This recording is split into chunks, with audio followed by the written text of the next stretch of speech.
एक ऐसी दुनिया में जहां चारों तरफ सिर्फ ज़ॉम्बीज का कब्जा हो चुका था। 6 सालों से ये खतरनाक ज़ॉम्बी वायरस फैल रहा था और इंसानियत को खत्म कर चुका था। लेकिन इसी वीराने हवेली में एक भाई और बहन अब तक जिंदा बच पाए थे, ये साबित करते हुए कि उनमें वो हिम्मत और जिंदा रहने की ताकत थी जो हर किसी में नहीं होती। क्योंकि जिन खतरों का उन्होंने सामना किया वो हमारी कल्पना से कहीं ज्यादा डरावने थे। कुछ समय पहले एक नौजवान कपल अपनी गाड़ी में बैठकर उसी हवेली तक पहुंचा था। भाई, जिसका नाम जिम था, बाहर निकला, हाथ में एक खिलौना जैसी बंदूक पकड़े। आदमी ने तुरंत उससे पूछ लिया, तुम्हारे माता पिता कहाँ हैं? लेकिन जिम चुप रहा, उसने कोई जवाब नहीं दिया। रात होते ही जिम और उसकी छोटी बहन ने हवेली के हर दरवाजे और खिड़की को बंद कर दिया, क्योंकि बाहर कुछ बच्चे खड़े थे, मगर वो इंसानों जैसे नहीं लग रहे थे। वो किसी ज़ॉम्बी की तरह डरावने थे। लेकिन जैसे तैसे वो रात कट ही गई। सुबह होते ही जिम ने अपनी बंदूक की मैगजीन चेक थी। दोनों भाई बहन फिर से बाहर खेलने लगे, मगर तभी वही पिकअप ट्रक लौट आया। इस बार कपल का लहजा पहले से कहीं ज्यादा सख्त था। उन्होंने फिर पूछा, तुम्हारे माता पिता कहाँ हैं? जिम ने झूठ बोला, वो शहर गए हैं सामान लेने। लेकिन दो बड़ों को बेवकूफ बनाना आसान नहीं था। औरत मुस्कुराई और बोली, शहर तो यहाँ से कई घंटों की दूरी पर है। उसने जिद की, हम यहीं रुकेंगे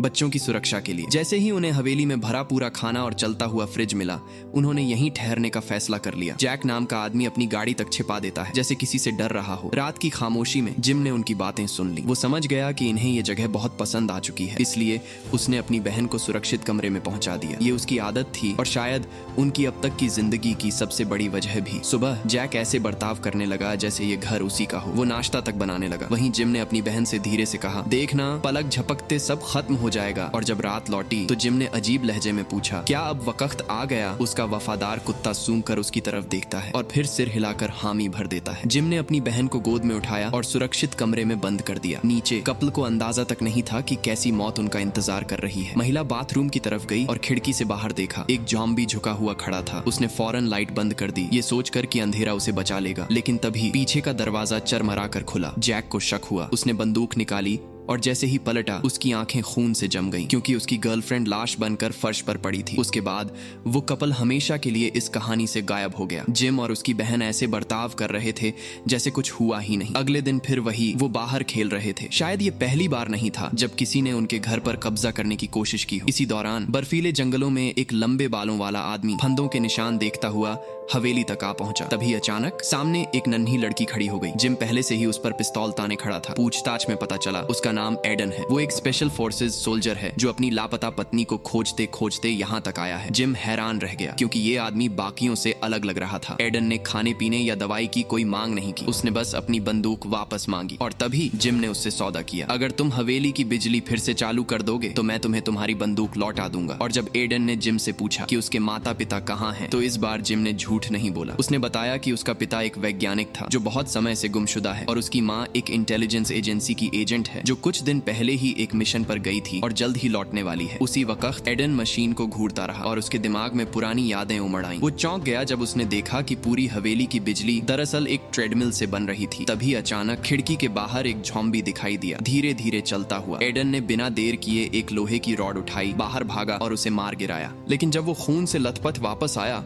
तो जिम गुस्से में चिल्ला उठा, तुमने उसे क्यों मारा? क्योंकि हवेली के सारे शीशे बुलेट प्रूफ थे। चाहे कितने भी ज़ॉम्बी आ जाएं, वो कभी अंदर नहीं घुस सकते थे। एडन को डांट पड़ी, लेकिन इसके बाद उसने बच्चों के लिए और भी ज्यादा हमदर्दी महसूस की। वो खुद ही ट्रेडमिल पर चढ़ गया और रात भर दौड़ते हुए बिजली पैदा करता रहा, यहाँ तक कि लगभग गिर ही पड़ा। तभी जिम की छोटी बहन उसके पास आई, नाक सिकोड़कर हंसी और बोली, तुमसे बहुत बदबू आ रही है। और फिर हंसते भागते वो वहां से चली गई। एडन शॉवर लेने बाथरूम में भागा। थोड़ी देर बाद वही छोटी लड़की वापस आई और उसे एक हेयर पिन गिफ्ट कर दी। उधर सुबह सुबह जिम और उसकी बहन बाहर निकल चुके थे, जैसा वो हर दिन करते थे, अपने लगाए हुए फंदों की जांच करने, क्योंकि यही उनकी पहली सुरक्षा लाइन थी। और फिर से एक जिंदा ज़ॉम्बी उनमें से एक फंदे में पकड़ा गया था। हवेली के अंदर एडन नाश्ता कर रहा था। तभी उसे जिम की माँ का पुराना वर्क प्लेस मिला। टेबल पर तस्वीरें और एक कार की चाबी रखी थी। वो भागते हुए गैराज पहुंचा, लेकिन पाया कि गाड़ी टूटी हुई और बेकार है। फिर उसने एक कोने में छोटा सा कमरा देखा। उसे लगा ये टूल रूम होगा और उसने अंदर जाने की कोशिश की, लेकिन जिम ने जोर से चिल्लाकर उसे रोक दिया। एक दिन से भी ज्यादा साथ बिताने के बाद भाई बहन को लगने लगा कि एडन बुरा इंसान नहीं है। यहाँ तक कि उन्होंने सिक्योरिटी चैम्बर में सोना भी छोड़ दिया। हालांकि अजीब बात ये थी कि जिम ने खुद को हथकड़ी से बांध लिया था, किसी अनजानी वजह वजह से। सुबह होने से पहले एडन की नींद कदमों की आहट से खुली। उसे पता चला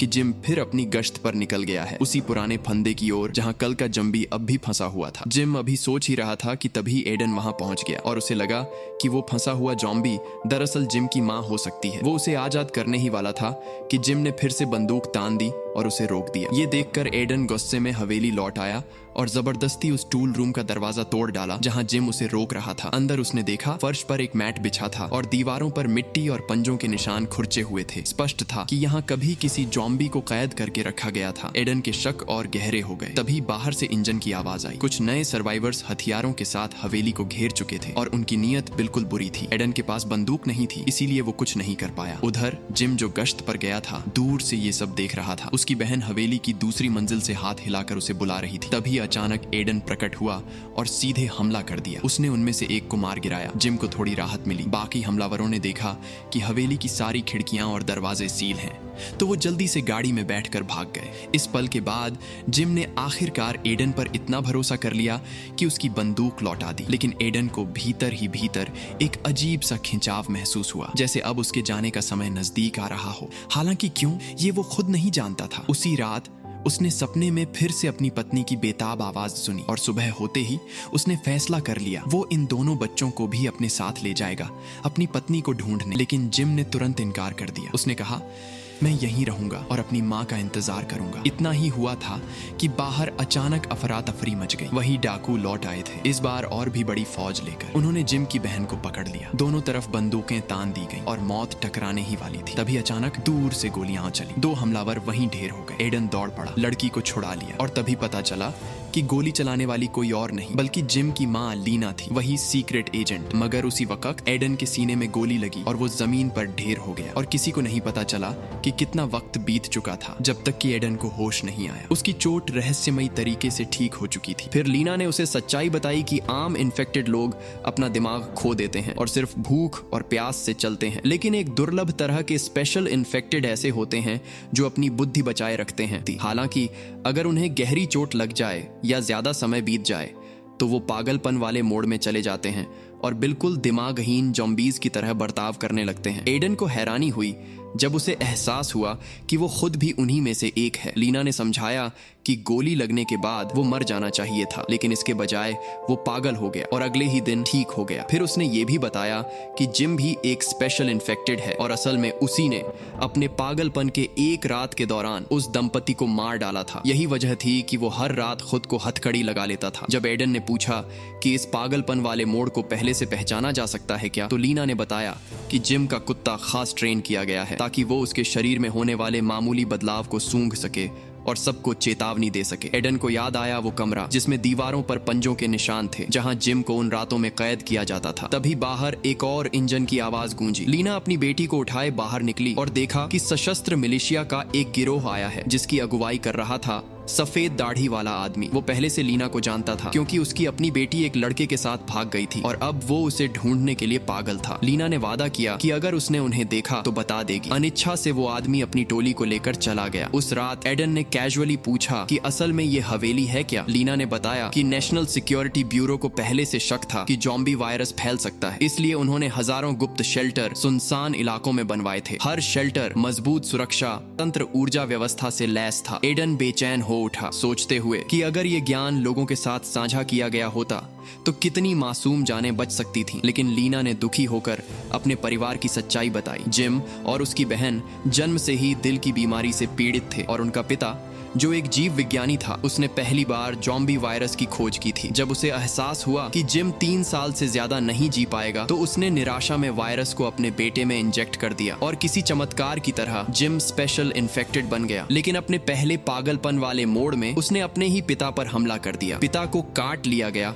और वो धीरे धीरे दिमागहीन जॉम्बी बन गया और फिर लीना को मजबूरन अपने पति को अपने ही हाथों से मारना पड़ा। ये खुलासा सुनकर एडन अंदर तक हिल गया, लेकिन साथ ही लीना के बलिदान के लिए उसका सम्मान और गहरा हो गया। धीरे धीरे लीना का भरोसा भी एडन पर बढ़ने लगा। फिर एक दिन जिम का कुत्ता भौंका, संकेत देते हुए कि जिम की हालत बिगड़ रही है। लीना ने उसे कमरे में बंद कर दिया और अंदर से आती उसकी डरावनी चीखें सुनते हुए उसका दिल टूट गया। वो बाहर चुपचाप बैठी रही, लेकिन एडन ने उसका कंधा थामा और वादा किया कि वो पहरे पर खड़ा रहेगी। लेकिन किसी ने नहीं सोचा था कि जिम की छोटी बहन अचानक बाहर खेलते हुए गिर जाएगी। उसकी दिल की बीमारी दोबारा उभर आई थी और अब कोई उन्नत इलाज उपलब्ध नहीं था। एडन ने सुझाव दिया कि उसे भी जिम की तरह वायरस से संक्रमित कर दिया जाए, शायद फिर कोई चमत्कार हो। लेकिन लीना ने सख्ती से मना कर दिया। उसने कहा कि जिम का जिंदा बचना लाखों में एक चमत्कार था और उसकी बेटी पहले ही बहुत दर्द झेल चुकी है। आखिर में दोनों ने फैसला किया कि उसे शांति से जाने दिया जाए और फिर एडन, जिम और लीना ने मिलकर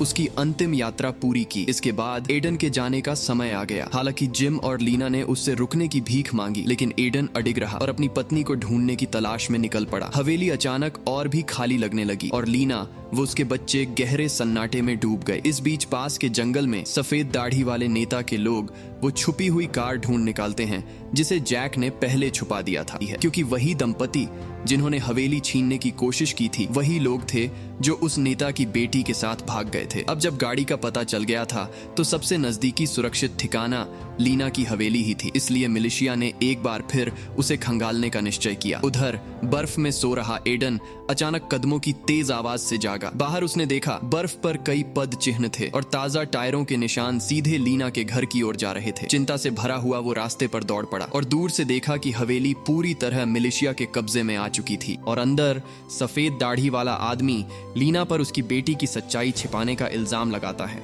क्योंकि उसके आदमियों को घर से उसकी छोटी सी चीज मिली थी। ये सुनकर लीना पूरी तरह निशब्द हो जाती। उधर एडन चुपके से चार दीवारी लांघ कर अंदर घुसता है, जहां उसे किचन में जिम छुपा हुआ मिलता है। दुश्मनों की तादाद समझने के बाद वो अपना हथियार निकालता है। मौत के देवता की तरह एक एक करके गार्ड्स को खत्म करता हुआ वो आखिरकार मुख्य हाल तक पहुंचता है। लेकिन तभी अचानक कई बंदूकें उसकी तरफ तान दी जाती हैं। एडन खुद ही अपनी गर्दन पर चाकू रखकर उसे चीर देता है। यह देखकर पूरी मिलिशिया सन्न रह जाती है, मगर लीना तुरंत उसका इरादा समझ जाती है और जिंदर को उठाकर हाल से बाहर ले जाती है। और जैसे लीना ने सोचा था, कुछ ही पलों में एडन पूरी तरह अपने अनियंत्रित पागल रूप में बदल जाता है। वह पूरे गिरोह को चीर फाड़ कर खत्म कर देता है। लेकिन इस बार लीना ने उसे पहले से बांधा नहीं था, इसलिए वह अपने बेटे को लेकर रात के अंधेरे में भागने पर मजबूर हो जाती है। इस दौरान एडन की दहाड़ें अनगिनत ज़ॉम्बीज़ को उस घर की ओर खींच लाती हैं और जब सुबह होती है एडन उठकर देखता है मेज पर उसे लीना का एक खत मिलता है